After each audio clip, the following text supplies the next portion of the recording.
Hi, I'm Dr. Eti Ben-Shabbat from Brain Rehab Academy, and in this video I want to speak with you about the depth of understanding of brain images. And the reason I want to speak with you about it is because I think that many clinicians look at brain imaging very superficially. They believe they are looking at the brain images and getting the information that they need. However, they just look generally at the location of the lesion without drawing all the information they can get out of it, information about function, information about how to modify assessment, treatment, and how far this person is going to get, what is the prognosis. I started thinking about this concept following a course I took a little while ago, and there was something that happened in the course that irritated me quite a bit.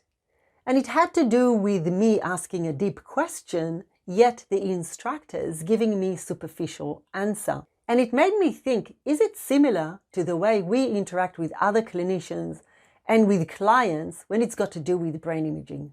So let me use Leonardo da Vinci to help me explain the concept of depth of understanding. Leonardo da Vinci was a 15th century artist and scientist, and he was rather brilliant, in fact. And you may ask yourself, well, what does a 15th century artist or even scientist got to do with brain imaging, considering they didn't have MRIs or CTs? Of course, they didn't have CTs or MRIs, but through his artwork, you'll understand the concept of depth of understanding. Leonardo da Vinci painted this painting, The Last Supper, which most of you probably are familiar with. And I'd like you for a moment to park your religious beliefs aside, because I'm going to talk about the artistic aspects of this painting, not the religious aspects of it. So the painting depicts the moment that Christ told his disciples that one of them is going to betray him. Leonardo da Vinci was a brilliant artist with his play of light and shadow and with his portrayal of emotions through facial expressions. So if I was a toddler, what I would see in this image is a group of people having a lovely meal on a very long table. If I was at a primary school age, I might even know that this is the Last Supper.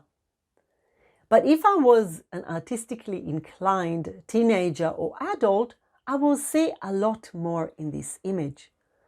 So I can see in the image in the left how Bartholomew, James, and Andrew are taken by complete surprise by these news.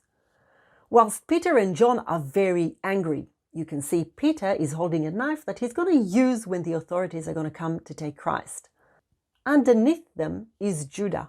His head is lower than everyone else, and it's also more in the shadow compared to everyone else. In fact, Judah is going to be the disciple that betrays Christ. In his hand, you can see a bag, presumably filled with money that he was given to betray Christ. And you can see a little container of salt being spilt on the table, and that symbolizes betrayal. On the other side of Christ, you can see Thomas, Philip, and James the Great, and they're terribly upset by the news, and you can see that by their facial expressions, whilst Matthew, Simon, and Jude are inquisitive as for who could possibly do something like that. So you can see that according to your ability and insight, you see different things in this image, you understand it to different degree. This is very similar to what happened with brain images. Your level of skill of reading the brain images will determine how much information you'll be able to get out of it. When you are a brain imaging trained rehab clinician, then you're looking not only for the exact location of the lesion and the exact pathology, but also, and more importantly, what does it mean for function? And what does it mean for how I'm going to change and modify my assessment, treatment, and what I expect the prognosis to be? So looking at the brain images and your deep understanding of them really changes your interactions within the team, as well as your interactions with your clients. Now, don't mix depth of understanding with complexity of explanations, because you can have very deep understanding of concepts, yet explain them simply. This is an important quality of a rehab clinician, being able to look deeply into brain images and then explain them simply to clients as well as untrained clinicians around you. So if you're interested in understanding brain images deeply, then please go to my BRAC Brain Rehab Academy site where you can see a range of available courses, and please look at the site from time to time because the courses there change. Also, please like and share this video with like-minded people, and I look forward to seeing you in the next video.